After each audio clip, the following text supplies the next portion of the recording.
Good afternoon. I'm Joel Rosenthal, president of the Carnegie Council for Ethics in International Affairs in New York City.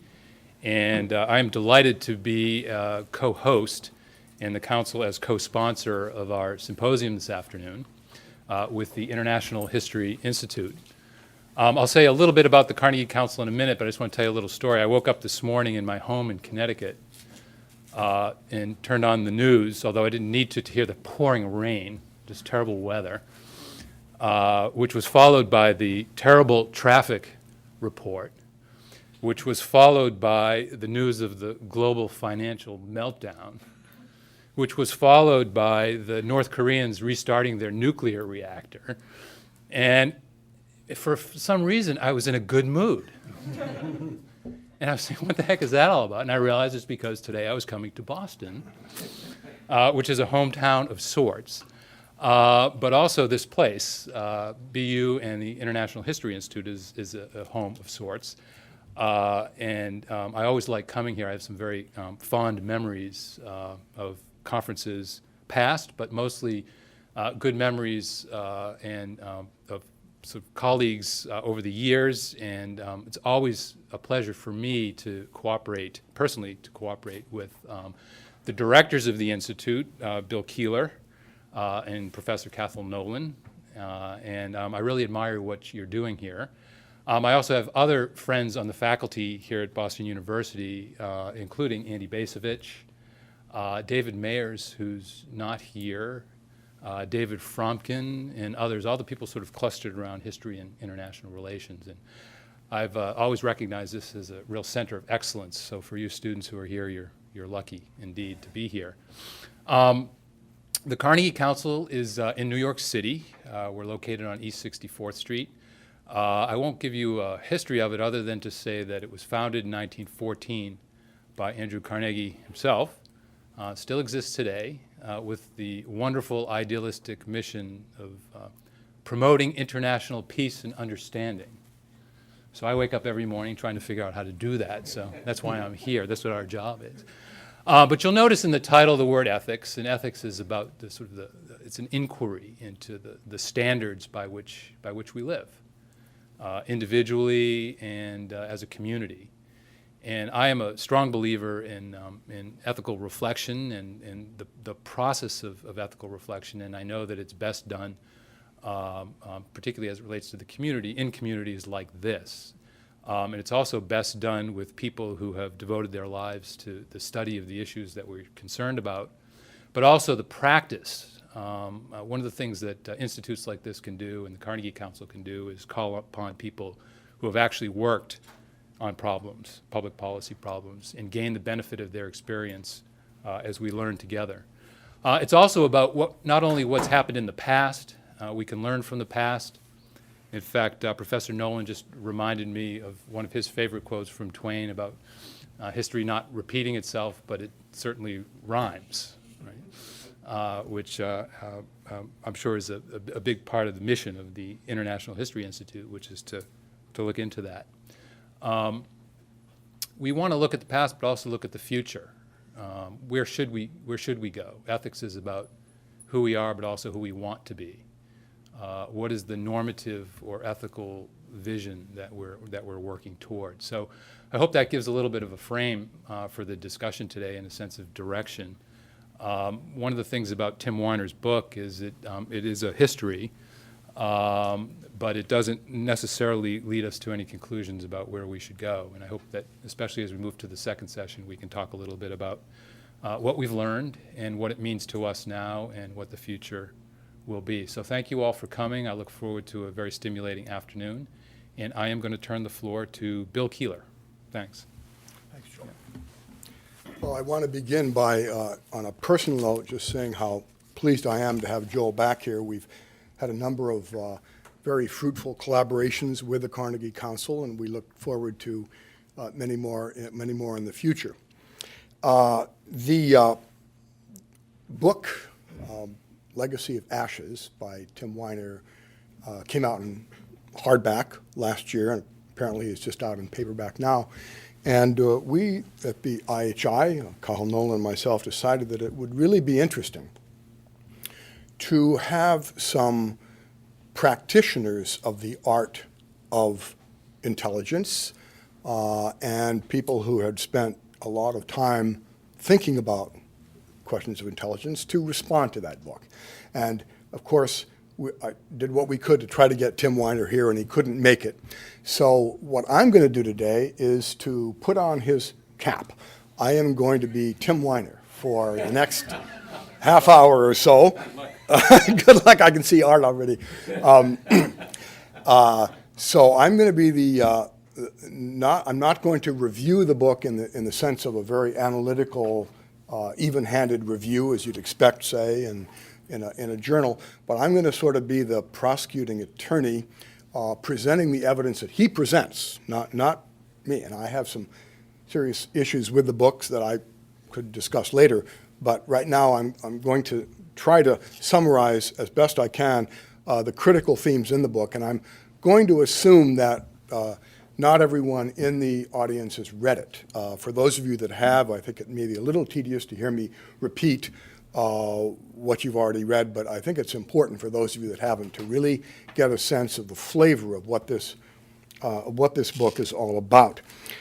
It's 671 pages long, including endnotes, and it is chock full of information gleaned from research, but also from a number of interviews that he did with all sorts of folks, most of whom are identified, but many of whom are not. And essentially what I think he does here is to issue an indictment of the Central Intelligence Agency from its foundation during the Truman administration, or its creation during the Truman administration, all the way up to our own time in the Bush II administration. And in his book, he organizes it chronologically. Each chapter is devoted to an administration, or sometimes he bunches up a couple of administrations. So I'm going to follow that organization of his book. That is, I'm going to look at it chronologically, as perhaps a historian ought to.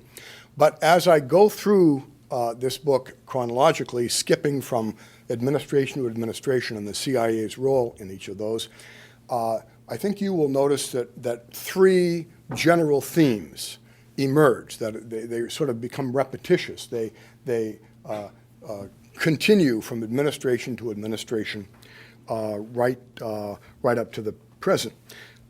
First theme is what I would call his identification of a set of personal flaws, of which alcoholism and mental illness are perhaps the most egregious, that he sees characterizing the men at the top, and they were all men, the men in very high positions in the agency, which prevented them from doing their job properly and led to a remarkable turnover in leadership. I've forgotten the number of directors that there have been since the first one, but it's an extraordinary number when you consider that old J. Edgar Hoover, kept his claws on the FBI for as long as he did. The second theme, I think, is a failure of intelligence gathering, which was caused, in his view, in part by the penetration of the agency by Soviet spies or internal moles, in part by the failure to place its own spies behind the Iron Curtain. And this led to flawed advice to the president, in his view, again, at critical turning points in the history of this country's foreign policy. The third theme that's going to emerge throughout is the other function of the CIA, in addition to gathering information about enemies and potential enemies, and that is covert action, to influence the events in foreign countries in pursuit of what was deemed to be the national interest. And I think, just to sort of summarize that point, that his judgment is that these covert actions, even the ones that, quote, succeeded, did much more harm than good for the national interest of the United States. Okay, let's start with the Truman administration, where it all began. And he begins with the sentence, "All Harry Truman wanted was a newspaper." Truman wanted to get information about what the Soviet Union was up to in the early stages of the Cold War.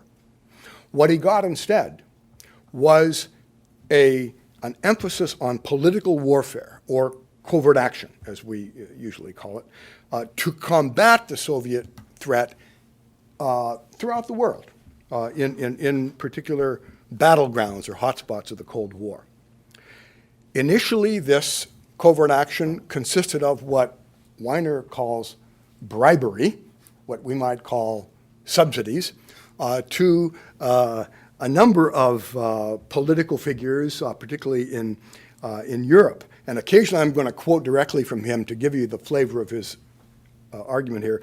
Quote, "The CIA's practice of purchasing elections and politicians with bags of cash was repeated in Italy and in many other nations for the next 25 years," end quote. In other words, they try to influence the 1948 elections in Italy, in which the Italian Communist Party is making a bid for power.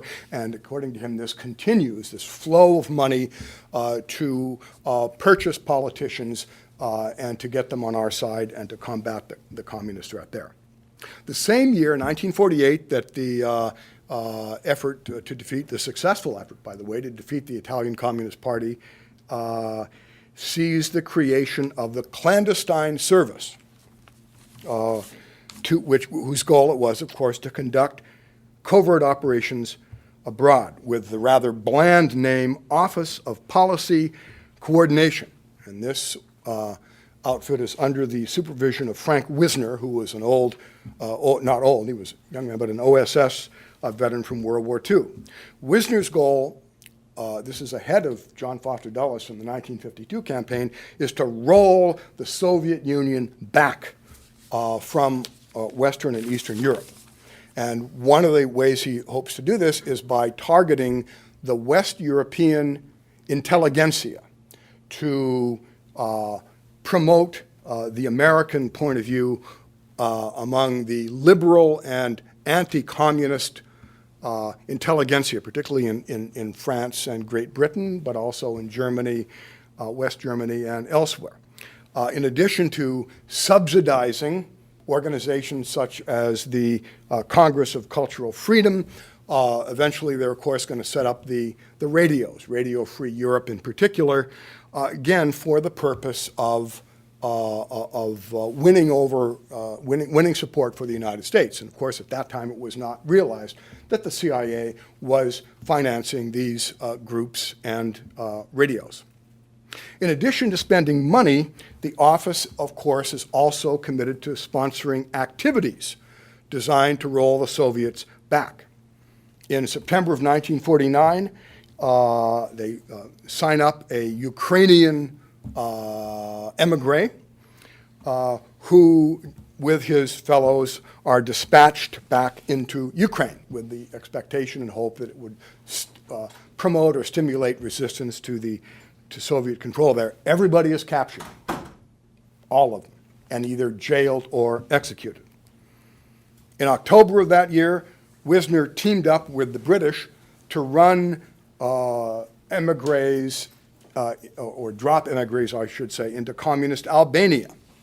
All of them captured, all of them executed. And this is one of the first examples I'll give of what he sees as the personal flaws of the leadership that contributes to these unfortunate results. The CIA man responsible for the operations in Albania, James Jesus Angleton, was a raging alcoholic and coordinated all of these plans with his best friend and drinking buddy in British intelligence, the Soviet spy Kim Philby. Angleton gave Philby the precise coordinates for the drop zones of every agent that the CIA parachutes into Albania. This goes on for another 4 years, and of course, all of them are captured and either imprisoned or executed. As a reward for the Albanian fiasco, Angleton is promoted to Chief of Counterintelligence. He held that job for 20 years. Quote, this is Weiner, drunk after lunch, his mind an impenetrable maze, his inbox a black hole, he passed judgment on every operation and every officer that the CIA aimed against the Soviets. What about the role of intelligence, now that we've briefly looked at the issue of covert operations? Quote, on September 20th, 1949, the CIA confidently declared that the Soviet Union would not produce an atomic weapon for at least 4 more years. 3 days later, Truman told the world that Stalin had the bomb. Just before the outbreak of the Korean War, Truman summoned Walter Beadle Smith, who was Eisenhower's old aide-de-camp during the war, to become the 4th director of Central Intelligence in 4 yewhat Beadle Smith tried to rein in Wisner's sprawling covert operations and to beef up the intelligence branch, because that's what Truman really wanted. Truman wanted to know whether the Chinese might intervene in the Korean War. The CIA knew nothing about what went on in China, according to Weiner. When Truman leaves for Wake Island in October of 1950 to meet with General MacArthur, the agency assured him that it saw, quote, no convincing indications of an actual Chinese communist intention to resort to full-time intervention in Korea, end quote. On October 30th, when Chinese forces had already attacked MacArthur's troops, the CIA announces, quote, that we reaffirm that a major Chinese intervention is unlikely, end quote. A week later, 300,000 Chinese troops strike and almost push the Americans into the sea. Thousands of Korean and Chinese agents are recruited and dropped into North Korea during the war, never to return. Quote, almost all the secret information the agency gathered during the war had been manufactured by North Korean and Chinese security services, which had turned the agents after they were dropped. And he concludes the inability to penetrate North Korea remains the longest running intelligence failure in the CIA's history. In the meantime, the agency turns its attention to China, which had just fallen to the communists. They drop Chinese guerrillas into Manchuria, hoping that they will connect with sympathetic people there. All of them captured, turned against the CIA by the Chinese. The agency dropped 212 foreign agents into Manchuria, 101 were killed, and 111 were captured. Later on, the Truman administration, or I should say the CIA within the Truman administration, sets up a clandestine prison system abroad, and he spends a lot of time sort of digging into that series of incidents. The biggest one was in the Panama Canal Zone. The goal here was to compensate for the failure to place agents on the ground to gather intelligence. This is Project Artichoke. Emigres from communist countries were injected with drugs and brutally interrogated. A 15-year search by the CIA for ways to control the human mind, as he summarizes it. The agency's 4-year effort to test heroin, amphetamines, sleeping pills, and the newly discovered LSD and other special techniques in interrogations ended up a fiasco.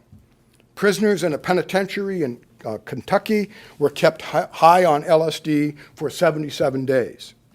When the CIA slipped the drug to an Army civilian employee unknown to him, he jumps to his death from a New York hotel.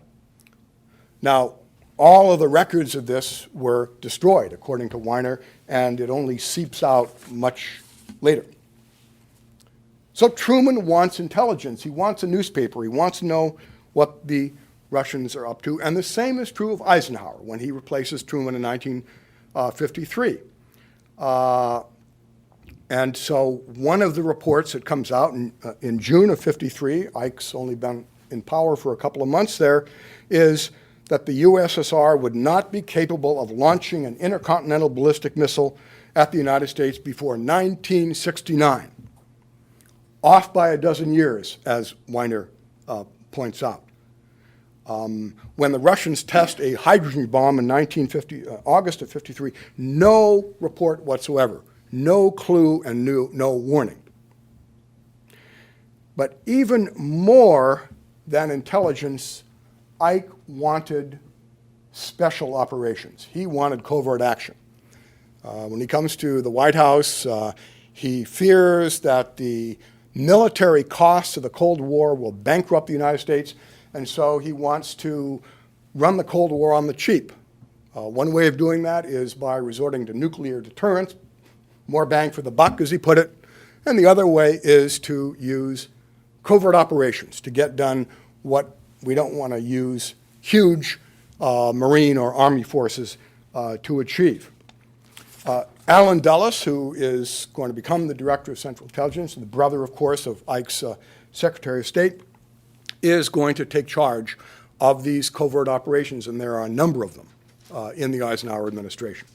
What I find quite interesting is that the two covert operations that I've always thought of as successes, Weiner sees as blots on the agency's reputation. Operation Ajax to overthrow the government of Iran in 1953. It succeeded. That is, the Mossadegh regime was overthrown and replaced by the Shah of Iran returns and a pro-American government is installed in Tehran. So in a sense, you might say, well, that's a success. And indeed, Kim Roosevelt, the mastermind of Operation Ajax, becomes a hero within the agency for having so successfully, with not too much money, achieving this result. But to Weiner, the short-term benefits gained by the overthrow of Mossadegh and the reestablishment of the Shah were vastly outweighed by what he calls the long-term disaster. That is, the Shah of Iran becomes the centerpiece of American foreign policy in that region.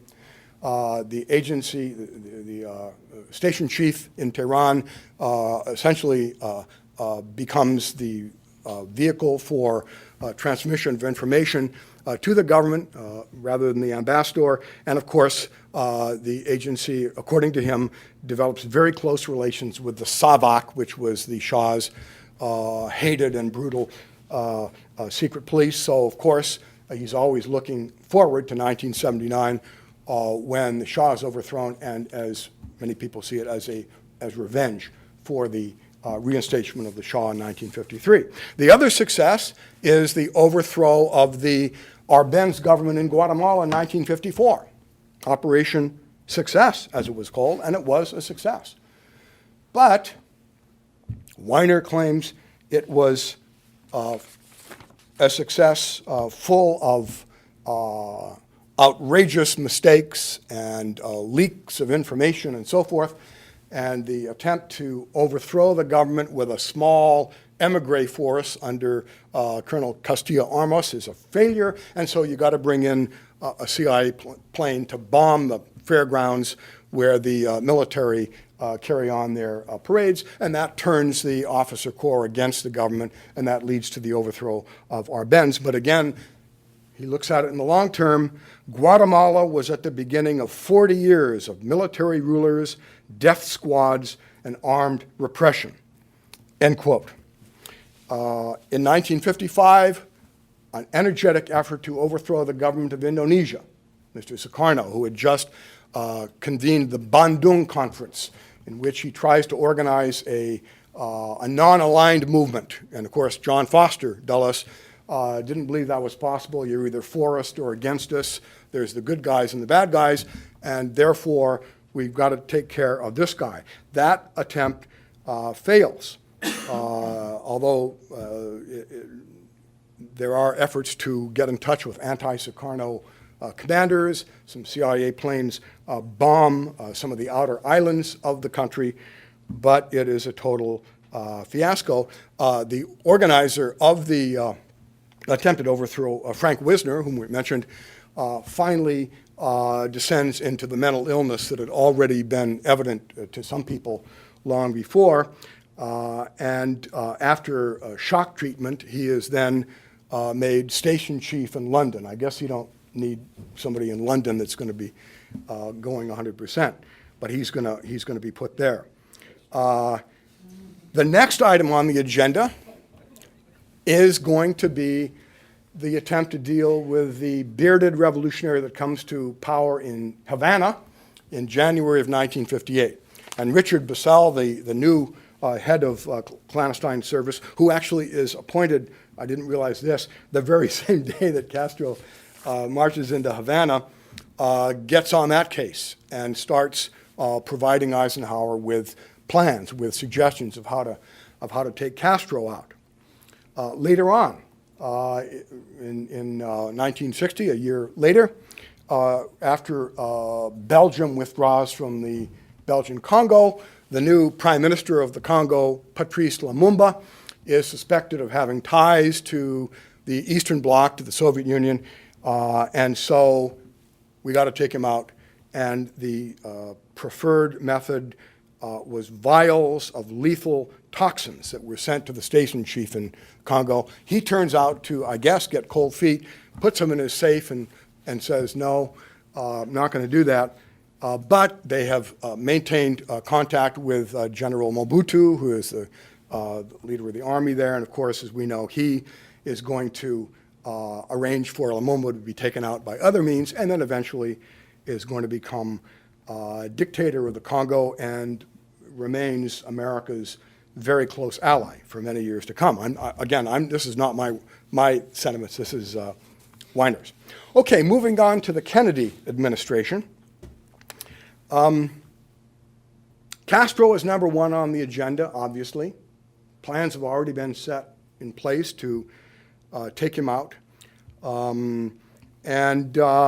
Finally, when the effort does take place in the spring of 1961 at the Bay of Pigs, at the last minute, the agency, on Kennedy's instructions, by the way, cuts in half the number of aircraft that were intended to take out Castro's aircraft that proceed then to bomb those that are landing on the beach and either kill them or take them prisoner. Kennedy, according to Weiner, is so enraged at Allen Dulles. Number one, of course, he fires him, and number two, to use his own words, JFK wanted to destroy the CIA. But instead of destroying it, he's going to keep it there. But he's going to turn over covert operations to his closest associate, his brother, Robert. So Robert Kennedy, Attorney General, takes charge of this plan to take Castro out, Operation Mongoose. And that involves all sorts of what now I suppose would be sort of humorous activities of various folks, including the mafia, which is brought into it as well. And as we know, it didn't work. And while they are focusing on this covert operation to take out Castro, according to Weiner, they completely miss the fact that the Russians are sending missiles into Cuba. No advanced warning whatsoever. John McCone, who replaces Allen Dulles, who becomes very close to Bobby Kennedy, has his suspicions, but the agency doesn't act on them, and so the missiles get in place. And then, of course, the Cuban Missile Crisis looms on the horizon. After the solution of the missile crisis, then, Operation Mongoose is reactivated, and a well-placed CIA agent in Castro's government, very high up in Castro's government, a man named Rolando Cubella, meets with an officer in Paris in early October 1963 and requests a high-powered rifle with a telescopic sight to take Fidel out. On October 29th, a high-ranking CIA officer promised to deliver the guy whatever weapon he wants, adding that the agency really wants this guy out.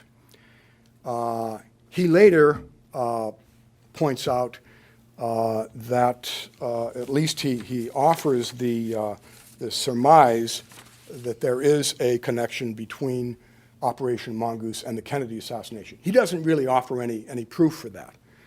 But he quotes some people, for example, Lyndon Johnson who had no idea about the CIA assassination program, later is going to say that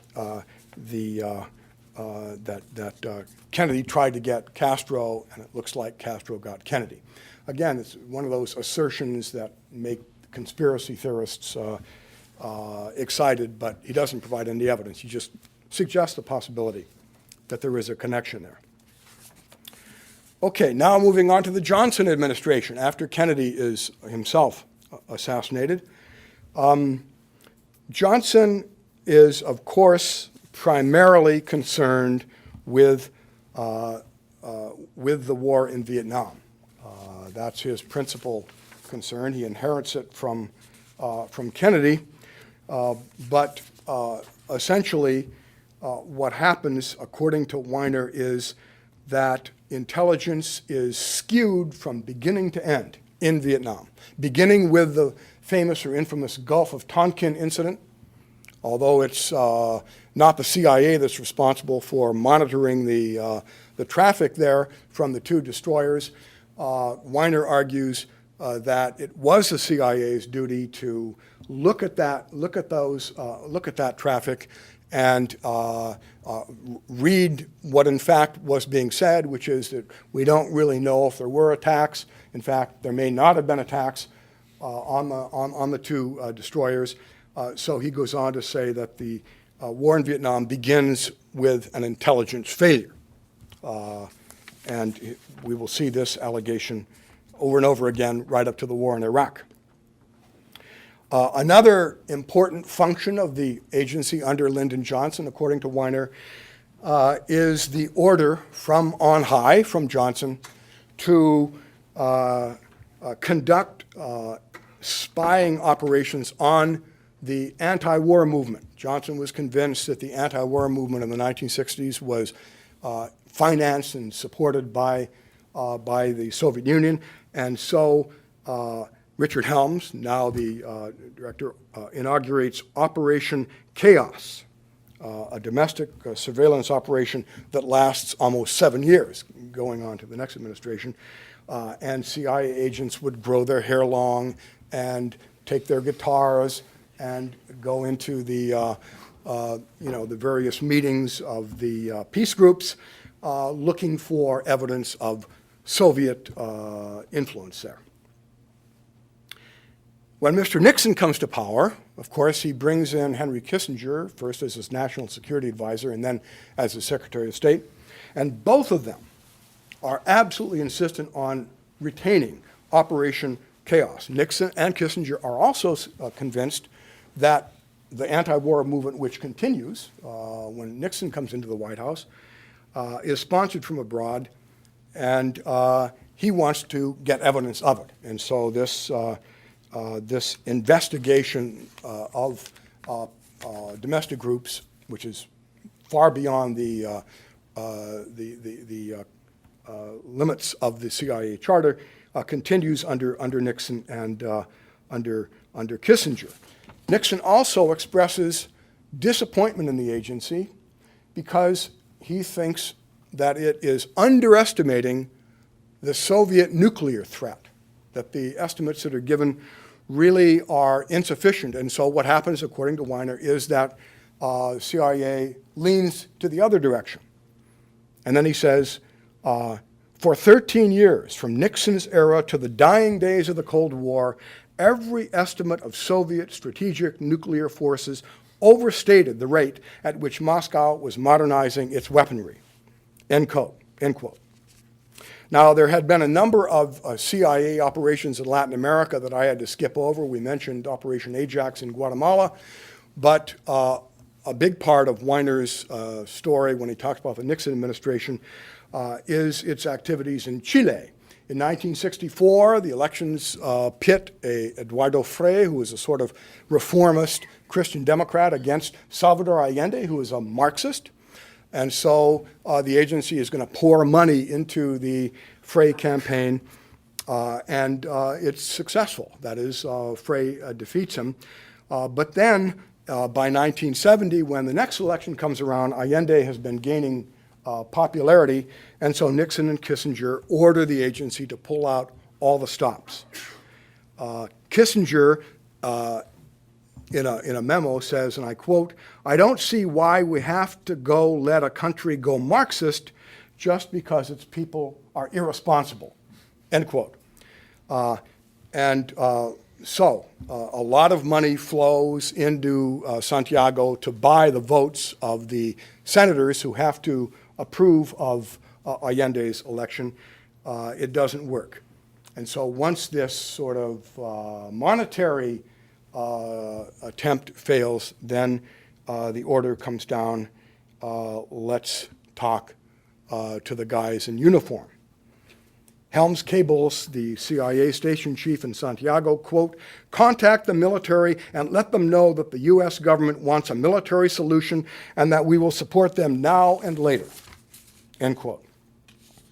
And of course, that results in the overthrow of Allende and his death and the establishment of the Pinochet dictatorship. And once again, Weiner, beginning to sound like a broken record here, short-term success, our guys are in, but long-term catastrophe because of the public relations effect of the United States helping to overthrow what was a democratic elected government and then keeping in power what is clearly a dictatorial one. The last item in the Nixon years, of course, is Watergate, and he spends a lot of time on that. I don't have time. I'm running out of time already, so I'll just skip over it very quickly. The CIA provides Howard Hunt, who was an old agent going back. He was involved in the overthrow of Arbenz. He was the paymaster of the Bay of Pigs. They provide him with disguises, a red wig, a voice-altering device, fake personal identification, and so forth. And then when Nixon requests this, Helms, the director, agrees to provide a psychological profile of the anti-war critic Daniel Ellsberg, who had, of course, leaked the Pentagon Papers and was on #1 on Nixon's enemies list. And of course, that is, again, a violation of the CIA's charter against spying on Americans. When the burglars were caught in the Watergate, immediately the CIA connections were evident. Many of them had been involved in the Bay of Pigs, Hunt, McCord, and others. And then finally, when it unravels, when Helms refuses to authorize a secret payment from the CIA's black budget in order to provide hush money and so forth, the Watergate incident becomes the Watergate affair. And this really, I think, is the first serious, at least according to him, serious crisis that the agency faces, where the bad press from the fact that so many of those folks were involved in it, really tarnish its reputation. So the Congress, which I haven't mentioned yet, finally gets into the act. They had tried earlier. Senator Mike Mansfield back in the 1950s had tried to introduce legislation that would limit the agency, and it didn't pass. But it's really in the latter part of the Nixon years, and particularly in the Ford years after Nixon resigns, that Congress tries to exercise oversight. And this is when a lot of these secrets, dirty secrets that I mentioned here, come out. The church hearings and other hearings, when all of this dirty laundry gets aired. The first congressional limitation on covert operations comes in 1975, when the CIA is trying to promote the cause of its faction in the Angolan Civil War. They're funneling money to Mobutu, whose brother-in-law, Holton Roberto, is the leader of one of the anti-communist factions there. And when that money runs out, then Congress bans covert action in support of the Angolan rebels. And of course, this is a reaction to Vietnam, very clearly. And so this is really the first time that, as I say, that Congress raises its arm in protest here. The Carter years, I've got about 5 more minutes to go here, and I got to run through I'm going to go through the Carter-Reagan and Bush 1 years, and I'm going to leave it at that. Carter, number 1, Iran, number 2, Afghanistan. These are the two hotspots, obviously. Iran, I've already suggested. The station chief in Tehran is so close to the Shah, so close to the Savak, that when that regime is overthrown, it basically leads to the most anti-American regime, I guess, in the entire region. Stansfield Turner, Carter's new DCI, says, "We did not understand who Khomeini was and his support the movement had. We were just plain asleep," because presumably they'd been so close to the regimes. And so, according to one CIA analyst, the taking of the hostages in the same year was payback for the overthrow of Mossadegh and the reinstatement of the Shah back in '53. Afghanistan, according to him also, is an example of malfeasance on the part of the agency. On September 28, 1979, CIA experts unanimously concluded that Moscow would not invade Afghanistan. When a second airborne battalion landed in the Bagram Air Base, which is what the Soviets used outside of Kabul, to protect their puppets in Kabul, the National Intelligence, Daily Intelligence, declares that it is a defensive move to beef up defenses to repel possible rebel attacks on the base. And Director Turner told the State Department that the agency does not see this as a crash buildup, end quote. December 19th, the Soviet analysts in the agency issue a final judgment, quote, "The pace of Soviet deployments does not suggest urgent contingency. Anti-insurgent operations on a countrywide scale would require a mobilization of much larger numbers of regular ground forces," end quote. 3 days later, the Soviets are in Afghanistan. The Reagan years, or I should say the Casey years. William Casey, who was Reagan's campaign manager, very, very successful one, obviously, is named the new director, and he pretty much has a single goal, and that is to defeat America's enemies in Latin America, particularly in Central America. So it is no holds barred to overthrow the Sandinista regime that had come to power at the end of the Carter years in Nicaragua. And basically, the effort to do so coincides with Reagan's anxiety about the number of hostages that are being taken in the Lebanese civil war, particularly the CIA station chief in Beirut. And so Colby comes up with the idea, as we all know, of providing Iran with weapons in exchange for their good offices to get the hostages released, and the money that comes from that will be used to finance the Contras, the famous Iran-Contra affair. And again, you might say it was a short-term success in that the Sandinistas were eventually voted out. They're not defeated by the Contras. But once again, his judgment is that it has negative long-term repercussions. Finally, in the in the Reagan years, he argues that the agency consistently misread Gorbachev. They saw his reforms as sort of a trick, and continued to believe right down to 1987, 1988, that it was part of a sort of disinformation campaign and couldn't be taken seriously. The CIA's briefing books never answered the question of why this man was single-handedly almost transforming the Soviet system, and that they did not recognize what he was doing.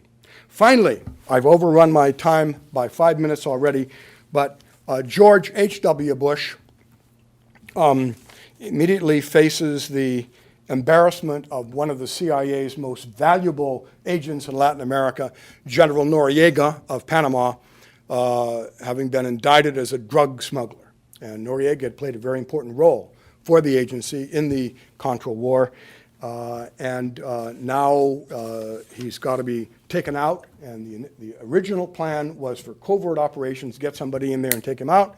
That doesn't work, so we have to resort to military force, and it becomes the largest military operation since the fall of Saigon in 1973, when the Americans finally get out.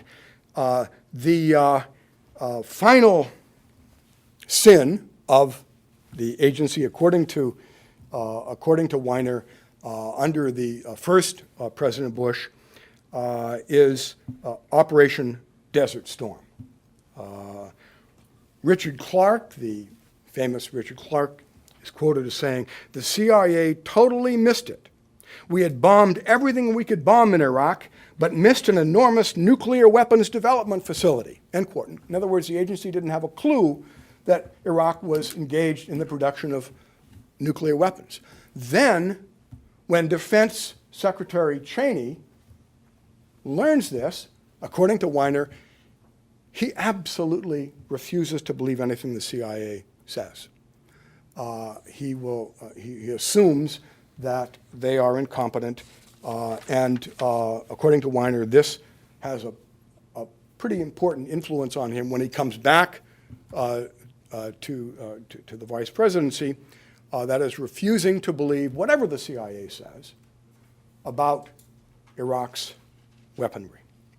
In conclusion, I'll just say that I think that the bottom line here, the underlying theme of the whole book is, number one, that there were a lot of really incompetent, mentally unstable, alcoholic folks who were in charge of significant operations, and I haven't mentioned many of the lesser ones, during much of this period.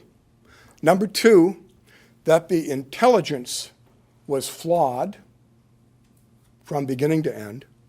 And number three, that the covert operations, although some of them were, quote, successful, in the long run did more damage than good to the national interests of the United States.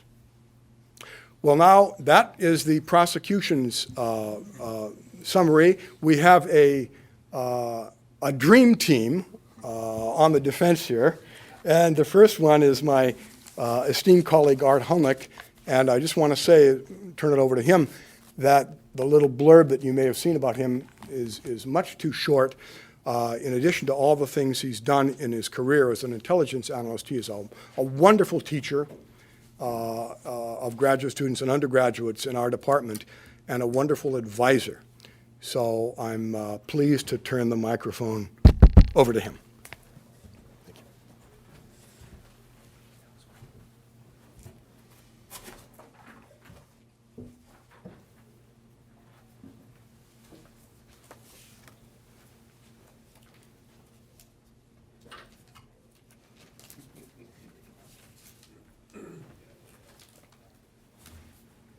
You think that's water?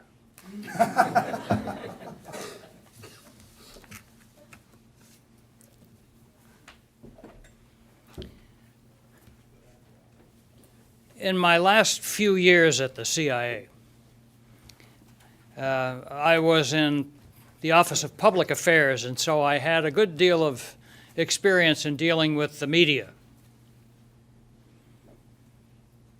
And I had a chance to meet many of Weiner's colleagues at the New York Times and at other newspapers, people who handled intelligence. And they admitted to us that if you wanted to get a piece on page one above the fold, or on the first screen for those of you who don't remember what paper newspapers look like, you had to have either failure or scandal. Success wouldn't get you anywhere, maybe page 23. And I think Weiner, a former New York Times correspondent on intelligence matters, followed this practice in writing Legacy of Ashes.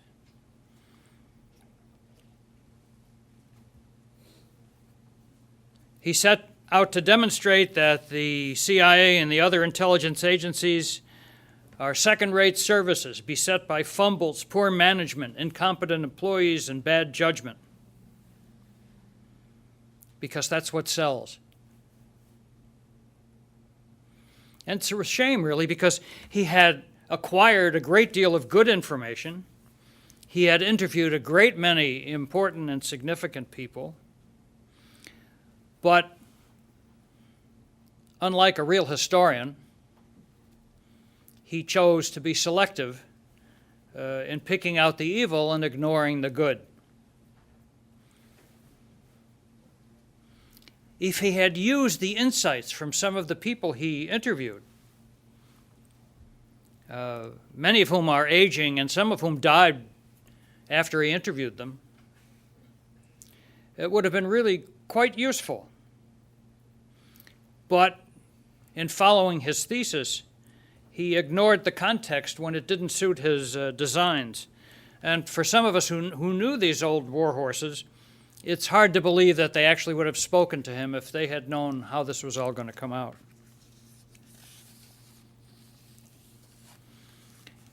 Many people who have written about the CIA see it as a tool of policy rather than as a collector and analyzer of intelligence. So a lot of the book is about covert action, the so-called dirty tricks that motivated Senator Frank Church to investigate whether or not the CIA was a rogue elephant running amok. And what Church learned at the time, if Weiner had bothered to do some research, was that the covert action programs were, in all cases, every one, directed by the White House and funded by selected members of Congress, some of whom tried not to learn where the money was going. So Weiner resurrects this rogue elephant thesis, but he doesn't prove that the Church Committee was incorrect. In fact, the newly released documents only go to support what Director Colby had told the Church Committee investigators in the first place, that everything that was done was directed by the White House and funded by the Congress. The only thing I think you could fault my colleagues for was they might have been somewhat more enthusiastic about some of these projects than they should have been. For example, Weiner calls the first major covert action effort the plan to keep the communists from winning the 1948 election in Italy as an illegal mission. In fact, it was ordered by President Truman. And the funds were laundered to hide their origin, a plan that was approved by key members of Congress. There was nothing illegal about it. And at the time, it was considered a major victory because if the Italian communists had taken power, the French were next. And all of Europe might have disappeared in the same way that democratic government disappeared in Czechoslovakia.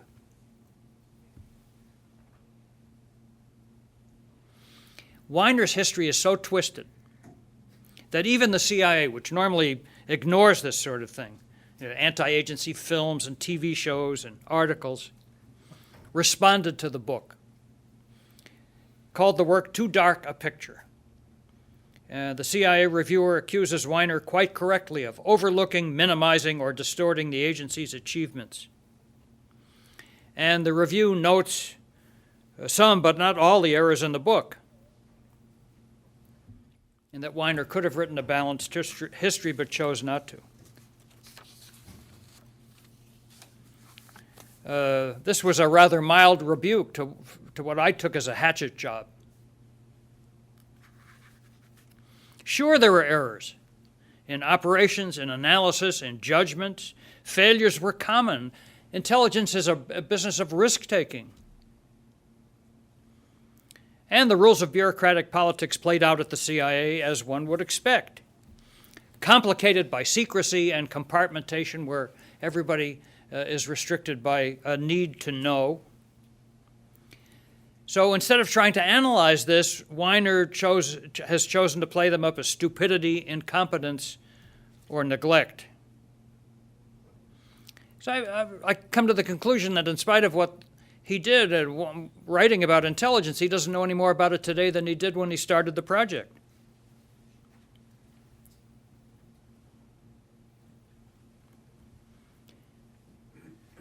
He forgets, for example, in writing that we didn't know what was going on inside the Soviet Union or North Korea. These were police states. You couldn't operate in there. There was no freedom. The press was tightly controlled. Contacts with people were tightly controlled. It's what we called in intelligence a denied area. You can't gather intelligence about such countries.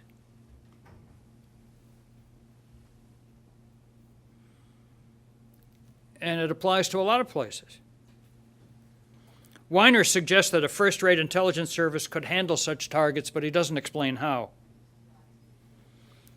You have to do it remotely, through people who can come out, or people who have legitimate business to go in. It's rare to have sources like that.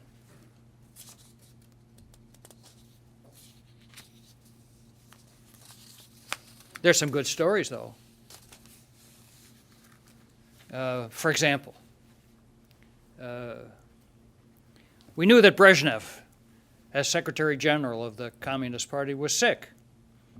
So the question was, how sick? We asked the life sciences people, medical physicians, what would you need to be able to tell how sick Brezhnev is? And they said it's easy.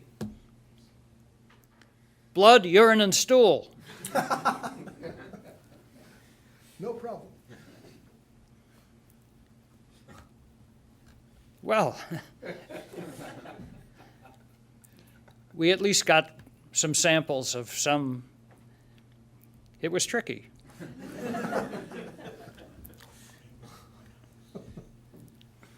Weiner's harsh about a lot of people. For example, he describes the great heroes of the World War II and post-World War II policy era, Robert Lovett, David Bruce, George Kennan, Chip Bolin, and Dean Acheson, as socialite alcoholics making foreign policy while in their cups at a Georgetown mansion.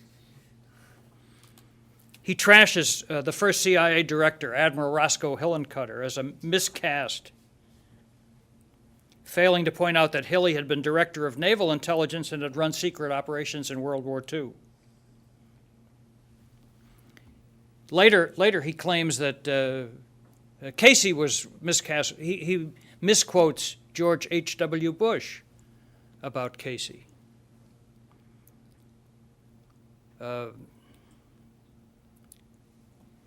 Weiner claims that the original legislation establishing CIA was vague, but we thought it was set up to give flexibility. The law says the CIA will carry out such other operations related to intelligence as the President and National Security Council may from time to time direct. What does that mean? Well, it means whatever the President wants it to mean. And this is the flawed by design view that Amy Ziegart of UCLA has been writing about. When Truman ordered Hillencutter to fix what was going on in Italy, Hilly asked Larry Houston, his general counsel, if this was okay, and Houston said no. And Hilly said, but Truman wants it, we're going to do it anyway.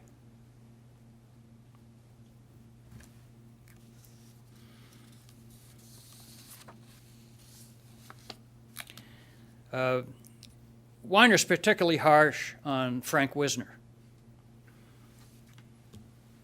Wisner was in the OSS. He went into Romania to try to prevent the overthrow of the royal government after World War II without success.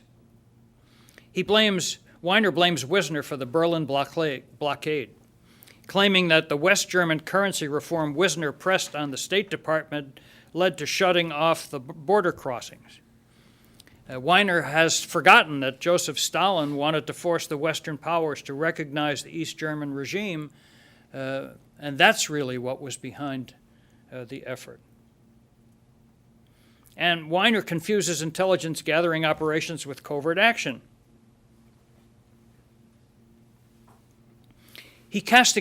Weiner castigates the CIA for failing to recruit the kinds of talent the agency has required for operations as well as analysis. I was deeply touched by this. Now, this is a problem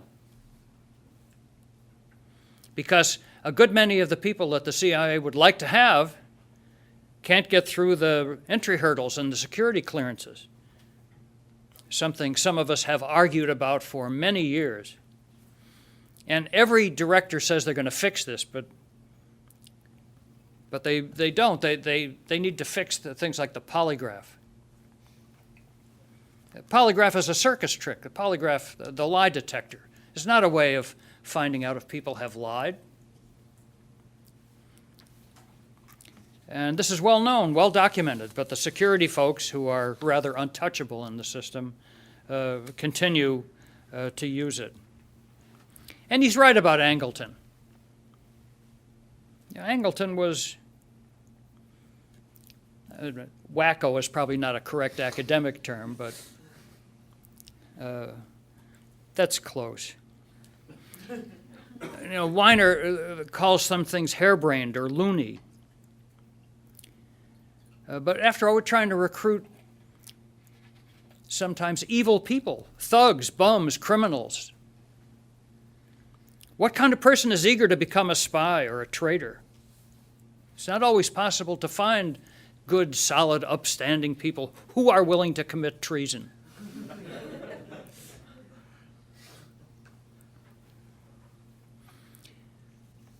How much time do I have to this rant? Another 20 minutes or so. Oh, well, all right. 15, 20 minutes. Well, I could go on, but I thought that's not instructive, to beat up on Weiner. So I thought it would make more sense to talk about some things Weiner didn't write about that were positive.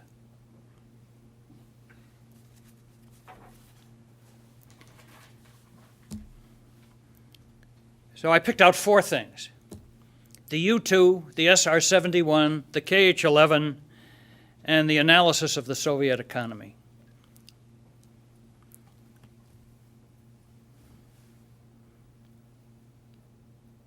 He mentions the U-2. He says we had to have it because we had no spies. That was not the story. After World War II, when the Soviet closed their airspace, we realized that flying around the perimeter wasn't going to work because aircraft were shot down, pilots were captured. We tried flying balloons over the Soviet Union. They brought back pictures of clouds when they came back at all. So we needed something better. In 1955, Kelly Johnson, a designer at the Skunk Works at Lockheed, came up with the idea of the U-2,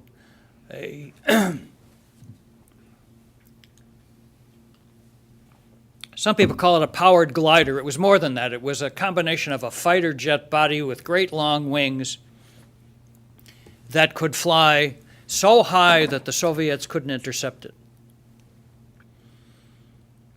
And it was a secret project, but I was in intelligence starting in 1957 when I was in Air Force intelligence, and we were told about it.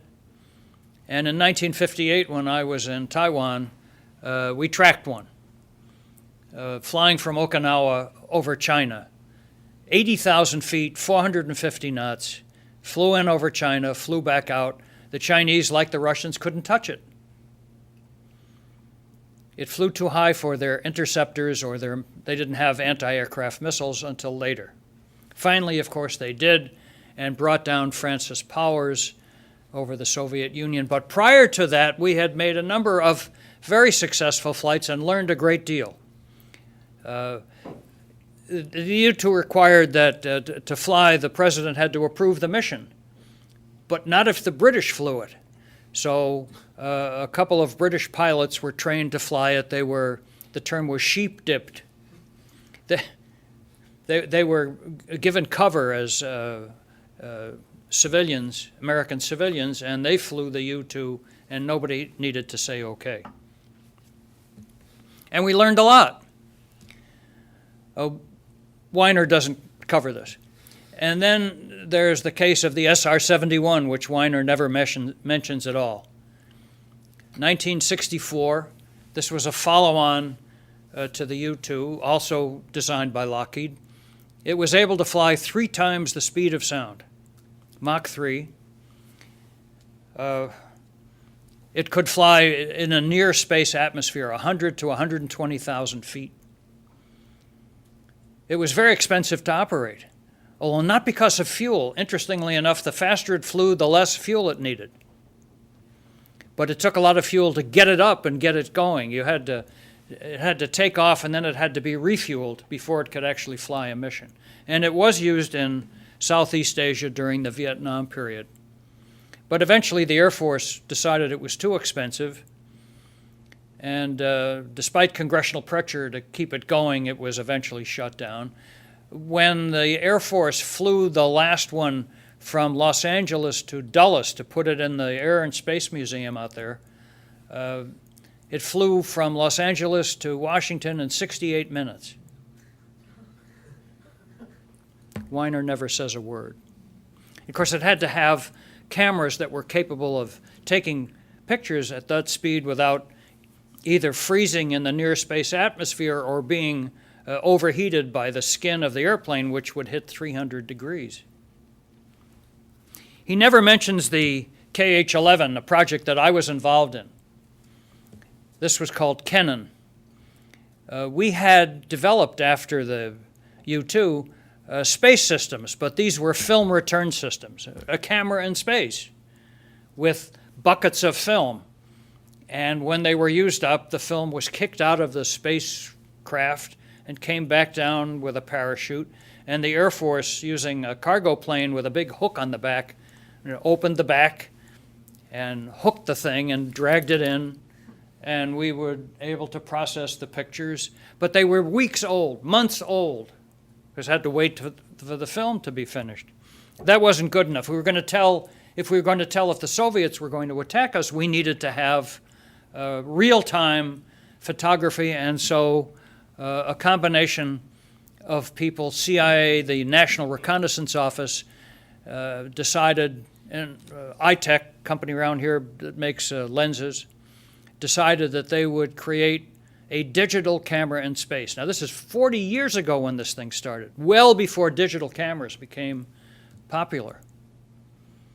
And we produced this thing, a digital camera in space, 150-mile orbit, would go around the Earth in about 90 minutes, and the theory was that you could reprogram it so that if you analyze the images that came down, by the time it came back over the target, you could change what it was going to shoot.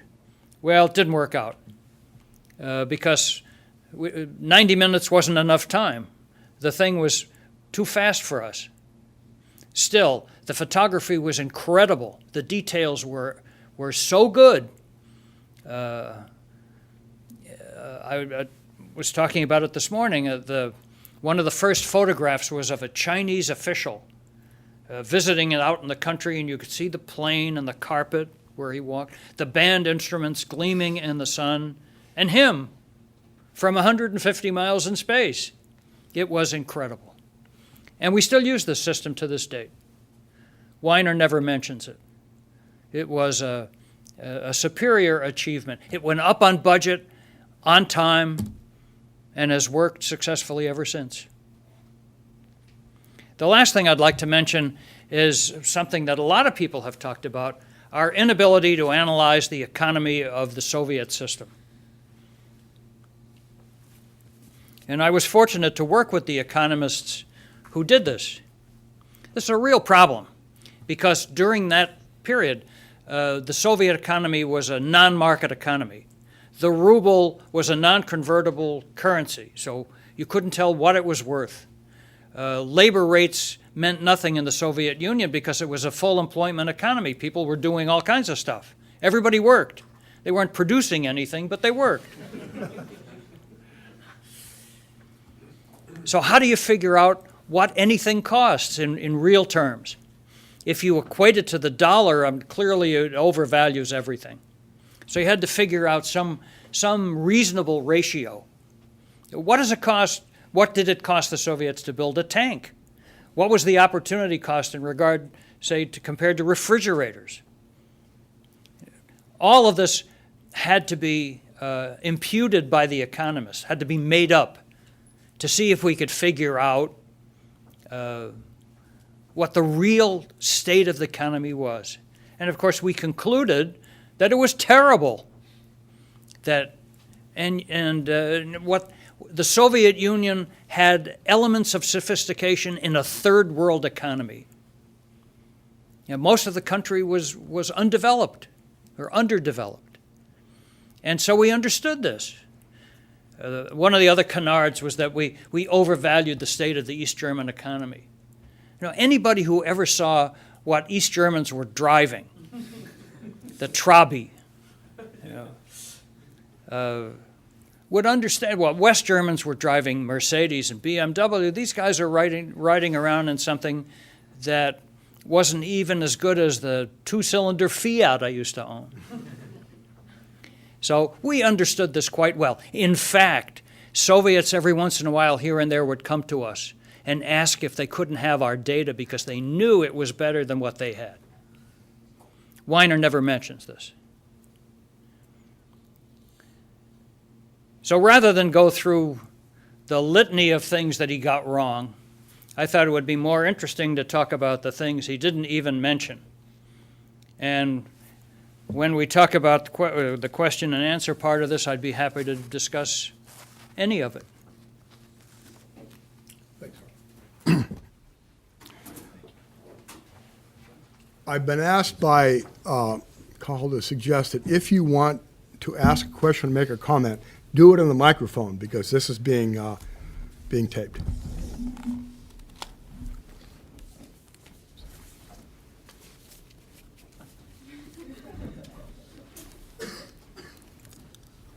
Art.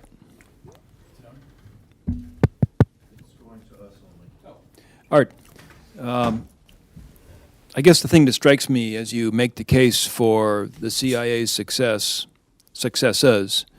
two things. Number one, you never mention any covert operation on your list, implicitly sort of disowning that aspect of the agency's function. Second thing, 3 of the 4 are technological. I mean, as if to say that there's a real capacity facility for technological innovation that delivers useful means of collecting intelligence. But again, implicitly, the non-technological means don't get mentioned, again suggesting maybe that the indictment has merit. So why no mention of covert ops? Why no mention of human in making the case for the CIA's successes? Good questions, no doubt. First of all, HUMINT as compared to covert action. This is a real problem.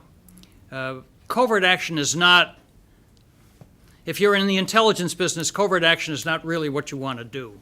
It has nothing to do with gathering information or analyzing it. But presidents want it, and it's almost inevitable that you have to do it.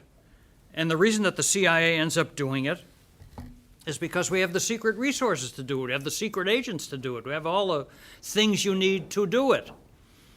I agree with Weiner that some of the short-term victories turn out to be long-term problems, such as in Iran and Guatemala. But we don't do long-term planning in our government, whether it's covert action or action. We don't think that way. I remember Jimmy Carter's administration came in with the idea that they were going to change the world, and they set up more than 40 committees to study the future. And none of it ever happened, because by the time they got around to doing it, crisis had hit and everything had gone into the toilet. So covert action inevitably does not look at the long term. And in that respect, I agree with Weiner that the short-term victory sometimes becomes a long-term headache. Or the reverse. The failure to overthrow Sukarno, for example, in 1958, led to the rise of the military government that succeeded him and ended up where we wanted, through no fault of our own. But it came out the way we wanted. It would be good if we didn't have to do covert action in the CIA, but it's very hard to avoid. As far as UMENT is concerned, the recruiting of spies, this is one of those things that it's very hard to detail because the successes are always hidden. So you only learn about the cases that go bad. There's a new book out called Spycraft, and it discusses several of the good spy cases.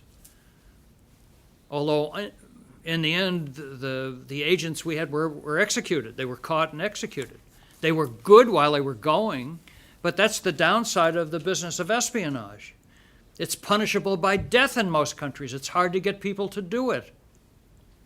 And so when they do it successfully, you want to hide it. So it's very difficult to try to balance the stories of failure with stories of success. There's a saying in the CIA, the secret of our success is the secret of our success. Think about it. I'd just like to add something to that, and now I'm going to speak for myself and not not Parrot Weiner. I think there's running through the book a kind of moralism or moral judgment in each one of these cases. For example, you mentioned Indonesia. He does not see the overthrow of Sukarno by Suharto as a success because 500,000 people died in the course of that. And so he judges that as a moral failing because we contributed to that. And I think you can see that over and over and again. The thing on Guatemala, I mean, from a purely realpolitik point of view, Guatemala remained in the American orbit. There was no communist threat in Guatemala, but he's saying 40 years of military dictatorship, death squads, et cetera. So I think that's one thing I didn't get to mention there is a kind of moralistic flavor to the book. Well, yeah, I can't argue with that. But after all, intelligence is in large part an immoral business. Mm-hmm. We're asking people to spy. It's not ethical. Yeah. Necessary, maybe, but not ethical in the strict sense. But when you're faced with enemies who don't tell you everything, what alternative do you have? These are bad guys. We're going after them. In most places, we don't have to do that. There's enough stuff out there. But in North Korea, for example, is Kim Jong-il really sick? How are we going to find out? Got to get somebody on the inside. He's not going to tell us. In fact, North Koreans who were asked about this were very upset that we're somehow impugning the possibility that Kim Jong-il might be sick. To admit that would be a traitorous act on their part. You know, I was interested in the discussion about Chile. We didn't really overthrow Allende's government. The Chileans did it. And they did it because General Pinochet, who was Allende's chief of staff of the army, commander of the army, wanted to do it. And when we tried to help, he said, I don't need your help. I know how to do this. We offered weapons. He said, I don't need your weapons. I have weapons. And Yes, it led to a terrible dictatorship in Chile. It also led to the recovery of their economy, but this is what they chose. I suspect that if the army generals and the others really thought Pinochet was heading in the wrong direction, they would have stopped him. Because it was only with their cooperation that they were able to overthrow the government in the first place.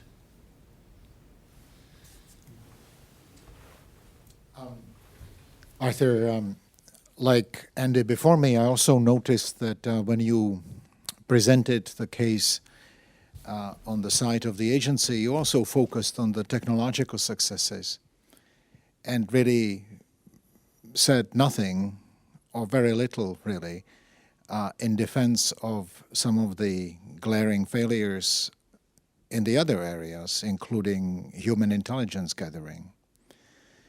And I think that simply dismissing it by saying, well, these are denied areas, these are closed societies, it's very hard or perhaps even impossible to operate them, I think that wouldn't do, because that's why we have intelligence services, precisely so that they, unlike journalists and so on, can go and operate in these denied areas. And I think that your case, Arthur, would be much stronger if you admitted that the agency had a very long learning curve. And I would submit that we can discern this by looking, for instance, at the case of Penkovsky and how Penkovsky was handled, which from, I think, today's perspective was incredibly amateurish, essentially pushing the guy in front of the firing squad, or however he was finally executed, in contrast to Kuklinski, where you have the agency at its best. And I think this would have been my argument if I had written the book or if I had tried to defend the agency, that it took the agency until about the early or perhaps mid-1970s before it found out how to operate in these denied areas.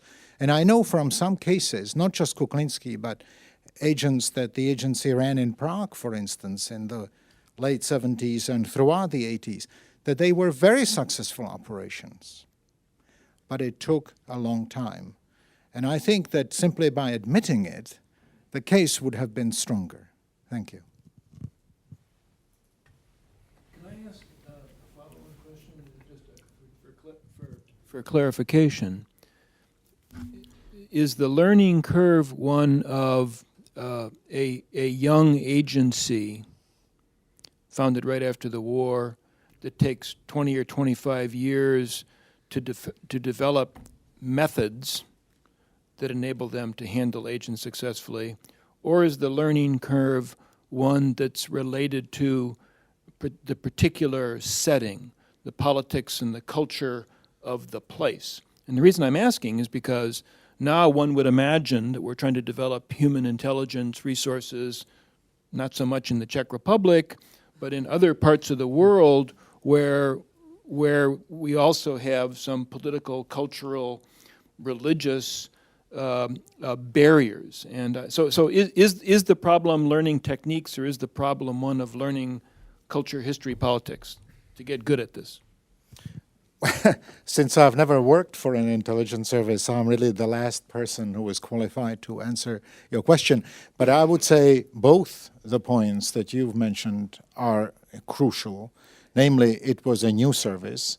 And secondly, it was asked all of a sudden to operate in systems that no one really understood properly, like Stalinist Russia or North Korea. But I would add a third point, namely that also the Americans had to learn how to wrap their brains around the notion that they were required to do something that was perhaps from the perspective of some other value system, illegal, immoral, and so on.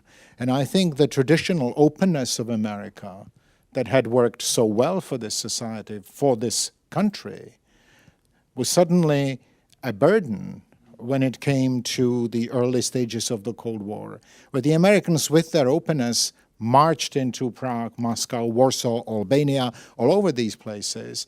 And they met failure after failure after failure, some of it on a grand scale. And it took years before they figured out, wow, that's not the way to do it. Here is a better way to do it. And it took them a long time. But by the 1970s, they ruled in Eastern Europe. They ran a number of very successful cases.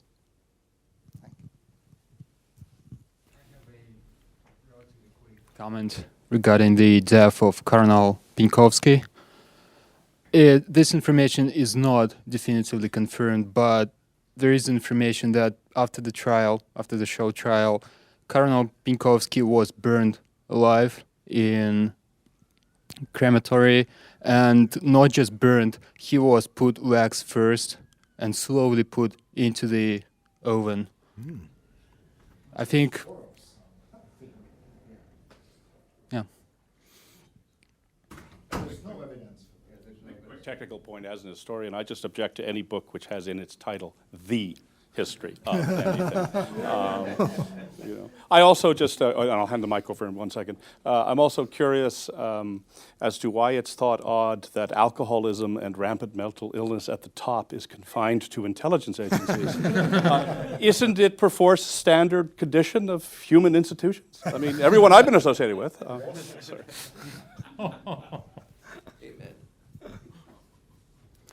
Yes, I guess we have no parallel, no one who ever said to particular officers who may have both been successful and had a inordinately high enjoyment, the satisfaction that they derived from hair tonic is what Lincoln is probably apocryphally said to have said to General Grant, tell me the name of his brand and I will send a case to my other generals. Yeah.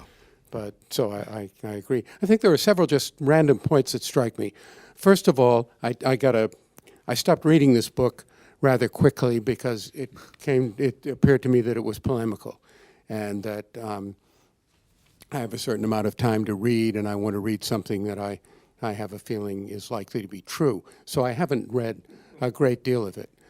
I do think it's surprising, well, I guess it's not surprising that he treated the operation to support the Afghan resistance to the Soviets, the Afghan rebels, as he chooses to refer to them. And speaking of good news, newspaper people not being interested in good news, it was very difficult for me to get them to talk about the successes that the Afghan resistance was having in this struggle in the 1980s, and impossible for me to get them to call them anything other than rebels.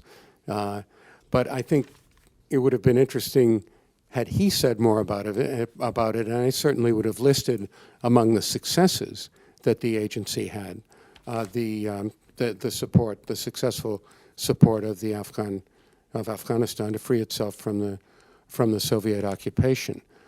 Another one that I think might have been mentioned, a couple of seemingly minor technical successes, was my understanding is that the Predator aircraft was a CIA supported operation, the development of that, which I think has been arguably quite useful in certain circumstances. And then there is a lot of information that's beginning to emerge, and I looked up and nothing about Predator not in the index, and the success in getting Colonel Gaddafi to change sides to change his political orientation, a result apparently of a successful agency technical operation to sabotage his nuclear program.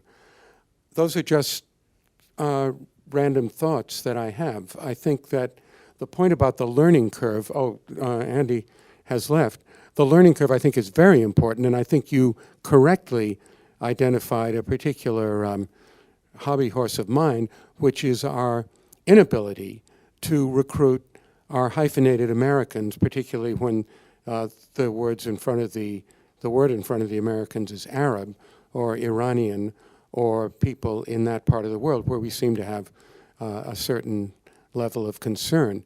Very difficult and it takes a long time, speaking of the learning curve.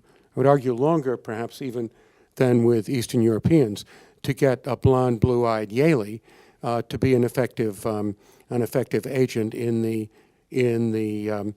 much of the Muslim world. I think one reason for that is that the languages and the cultural assimilation is much more difficult. So yes, I hope that we can get over our aversion to giving security clearances to people who could be of enormous help to us in the future. No question there, just a series of comments, and thank you for letting me make them.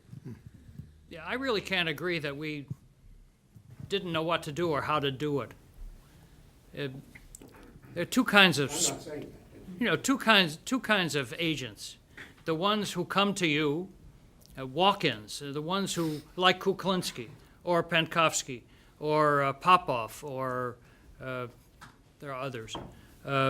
They come to you and they say, essentially, I want to be your agent.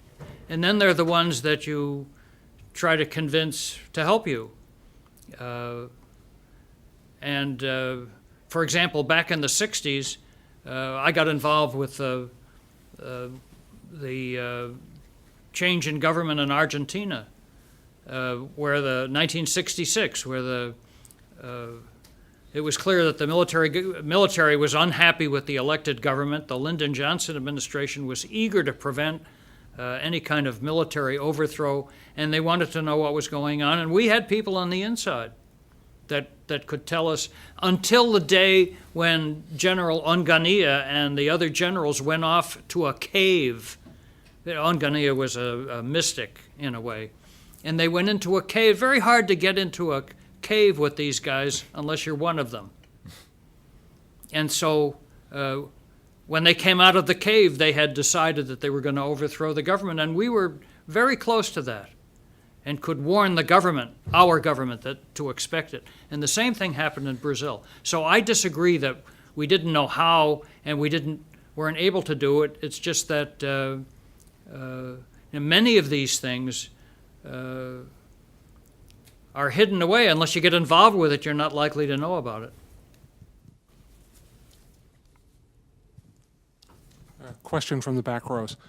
One of the major issues that has been certainly in the press a great deal since 9/11 is the extent or the lack thereof of interagency cooperation amongst all the various alphabetic agencies, whether they be military intelligence, the CIA, the FBI, and so forth. Does Weiner have anything to say about the history of that cooperation or lack thereof? And secondarily, what's your view of the history of the success or the failure of that kind of cooperation? And then hopefully this afternoon in the second session, it'd be nice to get some remarks about where people think the state of that cooperation is now and where it's likely to go. Thank you. In my own areas, there was a great deal of interchange of information, but I think the failure that people know about is the failure to communicate between intelligence and law enforcement. Before 9/11, the CIA was badly criticized for not telling the FBI about the two guys in San Diego who turned out to be hijackers. Well, they weren't hijackers before 9/11. They were just two guys in San Diego who had been at a conference an Al-Qaeda conference in Malaysia. And the CIA did tell the FBI, but not in a way that the FBI could put into their system. Because the FBI is a very much more bureaucratized and rigid operation than the CIA is. So and the problem is deeper than that, because law enforcement is very eager to protect information that might lead to bringing people into jail through a court case. They have to protect anything that might go to a grand jury. Intelligence is not interested in that. Intelligence people don't want to testify or have anything to do with police activity. We're trying to find out what's going on. So there's an inevitable clash there. And it's much worse than sharing information among intelligence agencies. I never found that to be a real problem. For example, the State Department has a category of information called NODIS, right? It's covert. And I want to be heard, and I can't be until I get a microphone. well, okay. The point is that there was a category of information that State Department people were not supposed to show us. But if you went there and you talked to them, you could see it. Couldn't take it away, but you could see it. And the same from my end, that if people at the State Department wanted something, I knew the best thing to do was to get it for them. And so that part's easy compared to this law enforcement intelligence link-up. That's much harder. Incidentally, NODIS, it would have been good if you'd spelled out the what that means. Yeah. It is a piece of paper that gets no distribution. So theoretically, it shouldn't be very important because nobody is going to see it at all, and it would just be classified as something that nobody got to read. In fact, there was a procedure for making NODIS information available. Bear in mind, this is strictly protecting, this isn't protecting the information from our enemies. It is a category of protecting it from our friends. But there was, of course, a formal procedure for marking off that the agency would be shown the document. One of the interesting contradictions I see in the book is when he deals with the subject of assassination. Obviously, when it's a question of Castro or some other foreign leader who is in the sites, he's very critical of Operation Mongoose and everything that meant. But when it gets to Osama bin Laden in 1998, which was when they began to try to get him, he's very critical of the agency, not for trying to assassinate Osama bin Laden, but for failing to do so. He says, from the fall of 1998 onward, the United States had the capability to remove Osama bin Laden from Afghanistan or kill him, but hesitated to pull the trigger. An officer in the clandestine service said, the CIA knew bin Laden's location almost every day, sometimes within 50 miles, sometimes within 50 feet. And basically was on to say that on a number of occasions, Tenet says no. When they said, we've got him in our sights, no. So, you know, Operation Mongoose is bad when you're trying to kill Castro, but Operation Osama is bad because you failed.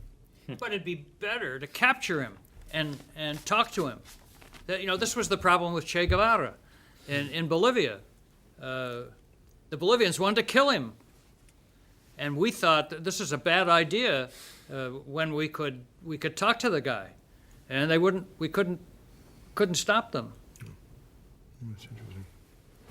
Just to follow up on the subject of Afghanistan, I noticed that he didn't mention the Northern Alliance once in the entire book. And a follow-on on that, he portrayed kind of two perspectives on post-Soviet influence in Afghanistan. The first, that the U.S. didn't stay and help rebuild, but that they stayed too long and kept aiding some of the other warlords. And I'm wondering what your perspective is on the follow-up to the Soviet influence and what happened afterwards and how that worked. I thought we made a bad mistake in Afghanistan after we drove the Russians out, because we walked away from it, essentially, and let the various warlords fight with each other. And it would have been much better, it seems to me, to have stayed involved, since we had created the post-Soviet mess in a way. But there were people who thought that it would resolve itself without our help, and as it turns out, it didn't quite the way we had expected. And that created the vacuum for the Taliban to come in. So looking back on it, now in hindsight, we could see that what we didn't do was probably a mistake. We, as the United States, because this was not necessarily just a CIA thing. Intelligence is always easy in hindsight.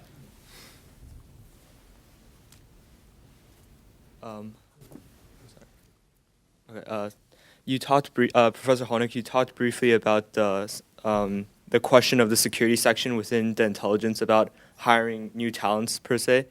In Weiner's book, there was a section that talks about how it still denied employment to patriotic Arab Americans on security grounds if they had relatives living in the Middle East, as most did. And that kind of reminds me of this one case of Larry Wu, I believe, is this translation of his name. Larry Wu was a Chinese translator for the Americans during the Korean War, and eventually he became part of the agency under full employment. But this man wasn't even an actual American citizen, yet he was offered full employment. But in contrast, Weiner talks about on page 590 that patriotic Arab Americans were not offered employment. Why is this? And how come the security section was not reformed? Well, Thank you. his name was Chin Wu Tai, Larry Chin, he called himself. And he became a translator, and then he joined the Foreign Broadcast Information Service. After he was arrested, he was asked, how is it that you passed the polygraph? And he said, well, they asked me the questions in English. I don't have any trouble lying in English, he said. But we didn't have the capability, apparently, to interrogate him in Chinese. And even then, that might not necessarily have revealed anything. And we would know more if he hadn't killed himself. But whenever you have a case like this, the security guys get inflamed. It's the Angleton legacy. You know, Angleton was, in my opinion, quite crazy. And he surrounded himself with people who were similarly paranoid, sort of an institutional paranoia. I knew several of them. They were really, their elevator didn't go to the top floor. And that notion has been institutionalized. The security people, some of them, they think everybody's a bad guy unless somehow they can sort it out. It's very dangerous.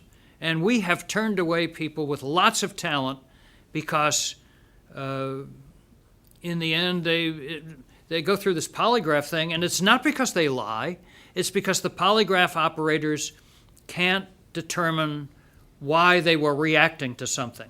There's a good book on this by John Sullivan called Gatekeeper.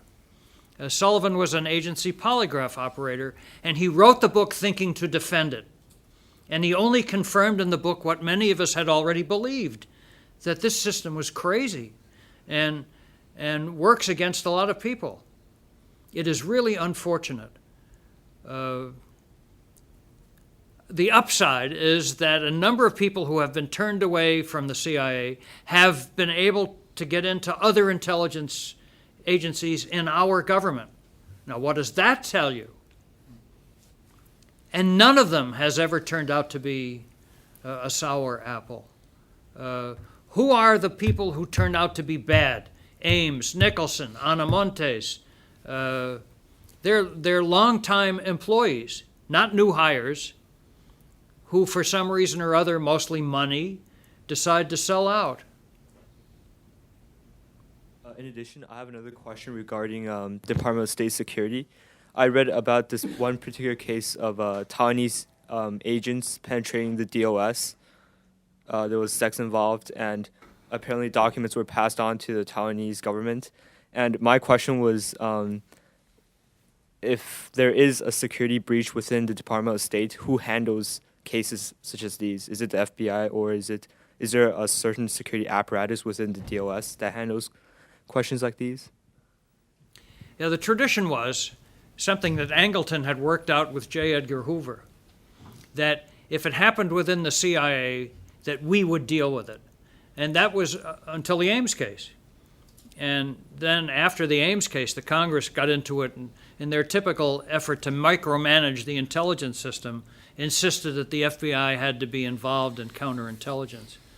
I don't know why people find it strange that we have an occasional defector or turncoat. After all, we expect others to be turncoats for us. And we think they're heroes, like Kuklinski. Whereas some people still think Kuklinski was a traitor to his country. Well, which is it? Do you think Angleton was pushed off the deep end because of his experience with Philby? How do you explain I think Angleton was a sicko from the very beginning? But he was in the OSS, and Yeah. he came up through that system, and but I found him to be quite wacko. After he retired, I was on duty one night in the operations center, and he called, and he was enraged at first because the young watch officer that answered the phone didn't know who he was to start with. But I knew. And he said, he was in Georgetown, he said, "There are 2 Cuban agents that I've just seen, and I want you to report this to make sure that they are put under surveillance." And oh yes, I'll take care of it. And I turned it in, but I could see this guy had lost it. Paranoia. Speaking of Angleton and other counterintelligence officers, would you say it's the very nature of the profession, counterintelligence, that requires certain kind of people or even molds people in a certain way after they start practicing counterintelligence for a prolonged period of time? In the end, counterintelligence entails finding, never trusting anyone, no matter how close or how long you've known. And Angleton was one of such people who seen one of his best friends, Kim Philby, suddenly turning out a disaster on a massive, massive scale. And I think that was a lesson for him and probably was a good lesson for other counterintelligence agents. And would you say it's the very nature of this occupation that, first of all, requires that kind of people, and second, makes people to become such? I think people who do this tend to either become paranoid or are paranoid to start with, and that's why they do this. And the system would be okay if somebody was really in charge of it. But the security folks have set themselves up in a way that they're sort of untouchable. If you challenge them, they threaten you, that they'll go after you. And a lot of people just find that very intimidating, and they back off right away. Even the director. I remember when Judge Webster was director, he said, "Well, they told me I can't do whatever it is." I said, "The day is you're in charge."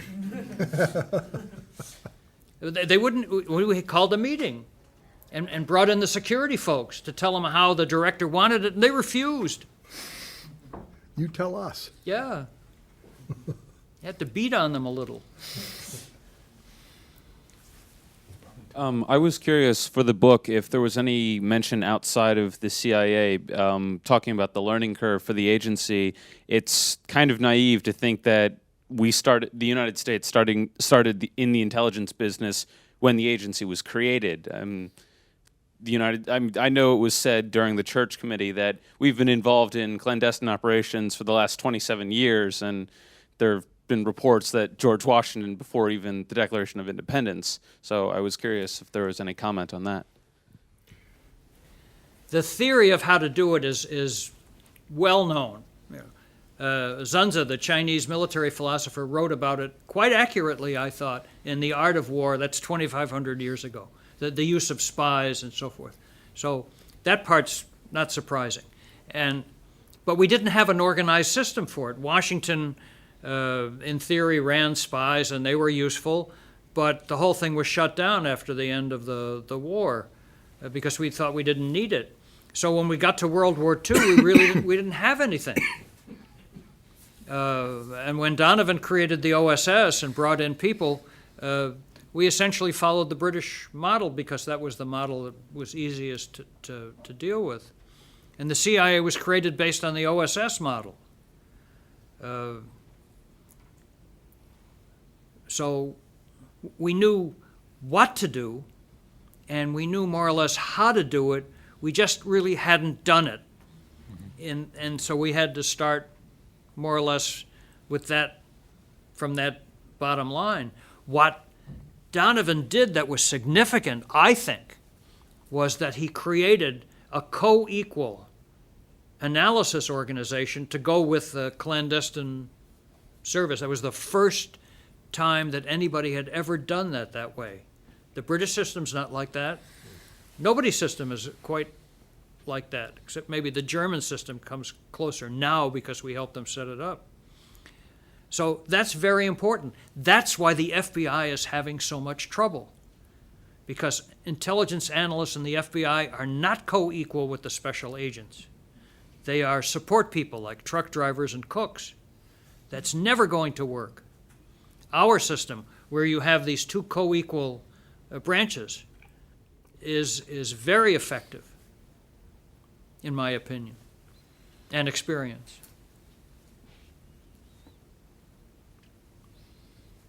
I had a question, Art, about something I didn't get to raise in the original talk, and that is the high turnover of directors.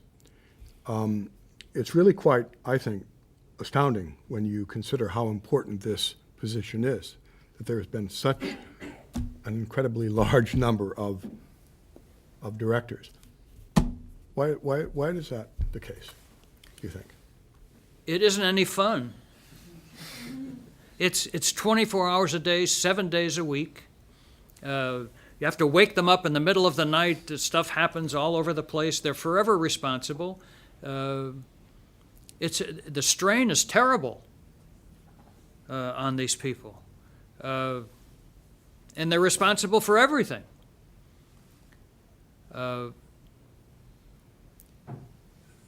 The people who have lasted longest and have done the best, in my opinion, have been the professionals. Dick Helms, Colby, General Hayden, intelligence professional. They know what they're doing. They know what the business is about. But the people who come in who are not, like Jim Woolsey or John Deutsch, they don't do well because they don't understand it, and they don't last. So it's and after all, it's the president's call. He picks them. But my belief is that the person who ought to be the head of intelligence ought to know something about the business, and that's why John Negroponte didn't work out so well, and Admiral McConnell has, because he's an intelligence officer. It's like sending me into the, to be a brain surgeon. You say, okay, here's a scalpel, go in there, and it doesn't work. So I had a question for Professor Holnick, which is, so when you talked about the CIA's successes, you talked primarily about methods of intelligence gathering that were developed. But I was sort of curious about sort of the connection between that and in Legacy of Ashes. It seems like a lot of the failures were like, the CIA didn't know that X was going to happen. They didn't predict sort of the development of Y. And I'm curious if you could sort of speak to that end of it. Were there, could you give us some examples of things where the CIA did know something was going to happen and we were warned, and then maybe didn't get as much publicity because it wasn't a failure in the same sense, but what were some things that the CIA kind of accurately predicted in advance? Well, as a general rule, the CIA cannot predict the future. Nobody can predict the future. If I could predict the future, would be in this economic mess we're in, I would have fixed it long ago. Can't predict the future. But I mean, the best you can do is to outline the most logical course of future events. Now, one of the things that CIA is often accused of is that we failed to predict the collapse of the Soviet Union. We did not. We knew it was coming apart. We weren't quite sure how it was going to come apart. And there were some aspects of it that were quite surprising, especially the collapse of the Eastern European Empire. After all, 4 generations had grown up under communism, all the people had been imbued with this, and it just went away. It was really quite astonishing. Nobody expected that. And that's the sort of thing you can't predict. But I mean, in terms of things like Russian nuclear bomb and so forth, like were there cases where we did know somebody was about to get the bomb, and